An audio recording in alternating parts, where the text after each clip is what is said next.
Hey guys, my name is Baz Clark, Upper Hutt College head coach, and I also coach at multiple other clubs around the Wellington region, involved with High Performance Wellington, and also I compete myself both nationally and in the Oceanic region. If you want to follow me, just follow me along here, take my Facebook, get to know me a little bit. So today's video is about building a coach cable. So a coach cable is a cable that I use often when I'm touring with my students or supporting other kids or athletes on the side of the strip. I take one of these everywhere with me. What it basically is a 3-pin plug which has a foil finish and an épée finish at the end. And today's video is to take you through how to make one and different ways that I use it. If you have any questions, feel free to post at the bottom of this video at the end. Thanks very much. This is a lineup of what we're making today, the coach cable. So here is one here that we've sort of pre-prepared earlier. As you can see on the end, it has one base unit which I'd plug into a test box, and then it has both a foil and an épée plug. The next version up, which has 6 cables going into the base plug. This is quite a busy and slightly harder job to do. You can see on the end here though is it has a lame plug, and then or lame clip, and then it has 2 plugs, one for épée, one for foil. And the last one is a longer version, and I'll talk about cabling techniques later, but this has, again, same setup. All I've done, however, is splice the cable into the middle. This is the one I use actually in my workshop when I'm doing my gear test for my equipment. Here's a range of test boxes. You're not limited to these ones that you can use with the coach cable. This one here, nice and round, pretty robust. It's available here at Mainland Fencing here in New Zealand from a local guy called Daniel Chan. This is an old school Australian one that I picked up in a bargain bin effectively. This one here is an Norman one. I really quite like these. If you only want to spend sort of, $20-30 bucks, one of these is the ticket, or you can use a full-on tester like this one, which I use at tournaments for testing ohms ratings and things like that. So here you'll see I've got the coach cable wired up to an almond foil. I know that the foil is in perfect working condition. The reason I'm not using the mainland one is just because it is a little bit loud, whereas the almond one is deadly silent. However, that means you won't know if it's in your bag, whether it's touching with something and killing the battery. Anyway, so here we go. So we've got the cable plugged in, and now we're just going to quickly test. And you can see that the switch on the end of my foil works. So the bare minimum equipment that you require for this project are screwdrivers that are appropriate to the plugs that you're going to use. We'll talk about those in just a moment. A pair of wire cutters, and a small testing device to make sure your equipment works. To have tools, if you do have them, it will make the job a lot easier. A multimeter, this will help tell you what cables are which when you're trying to put your project together.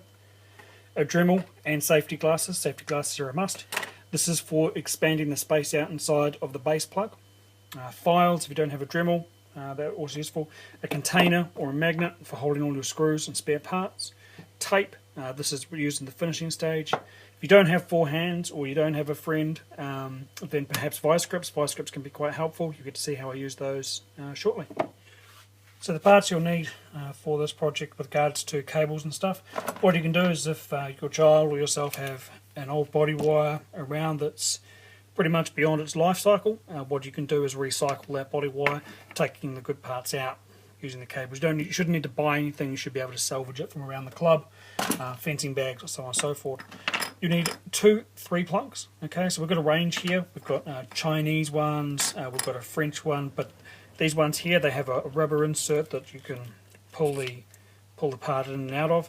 I don't like these. You can get these still from Leon Paul, but I really don't like them. And then you've got the German ones, Chinese ones there, and German ones.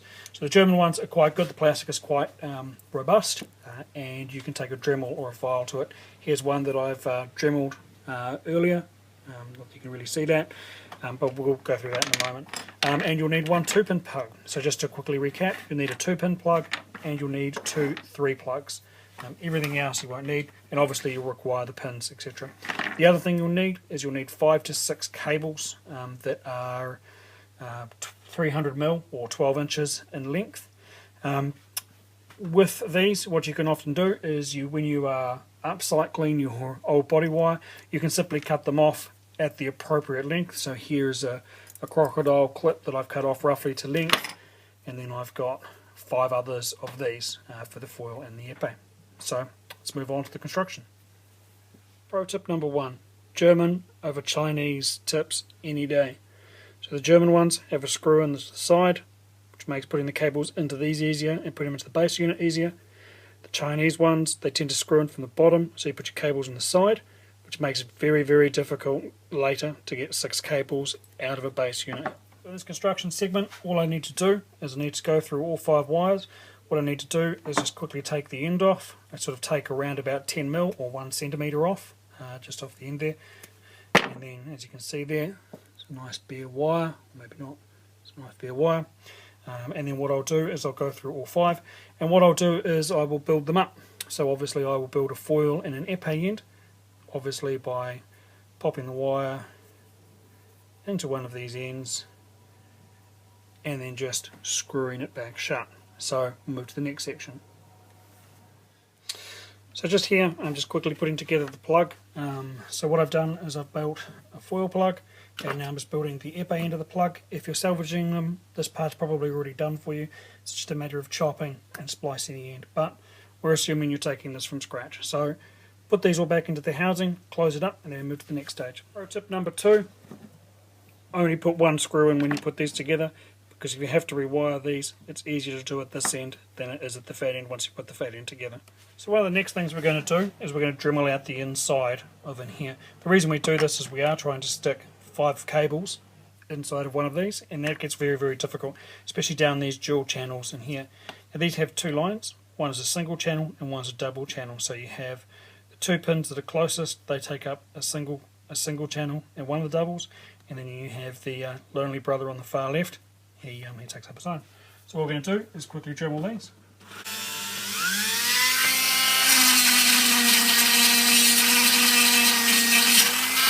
So here I've Dremeled out one of them. What I've done is I've retained the exterior structure, but I've Dremeled out the centre of the second and third channel. In the light you can see it there. And the idea is to do both of them. Here's what it normally looks like. Here's what it looks like now. And then I've widened up that hole just a little bit, just to make it a bit easier to pop the cables through. Pro tip number 5, if you have got a vice grip, quickly vice grip the two test pins at the end here, okay? So remember, a little to the middle and the other one out with a lonely goat. This one here is the earth wire, so if you've got an earth wire leading into your base unit as well, okay, that's the one that it would connect to. Just makes it sorting out easier. Tip number 6, if you want to make your job a bit easier, label your pins and then label the slot they're going into. Pro tip 7, when putting the wires into the base unit, these will be too fat probably naturally.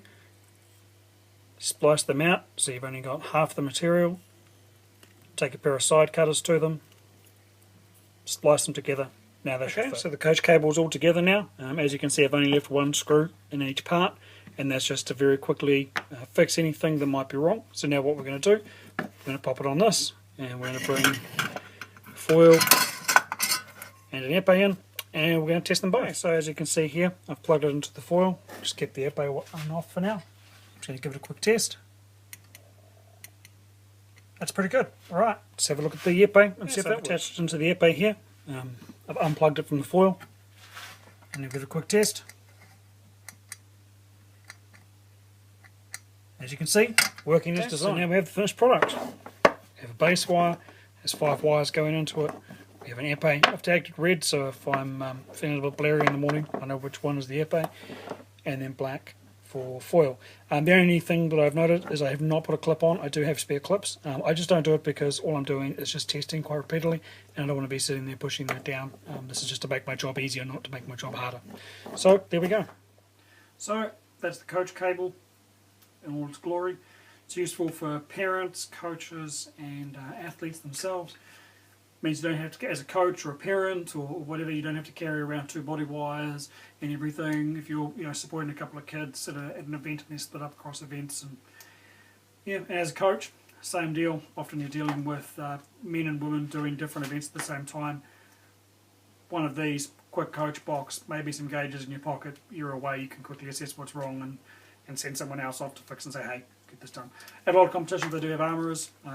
However, me, I just like to be prepared. So if you want to follow me, this is where my Facebook page is.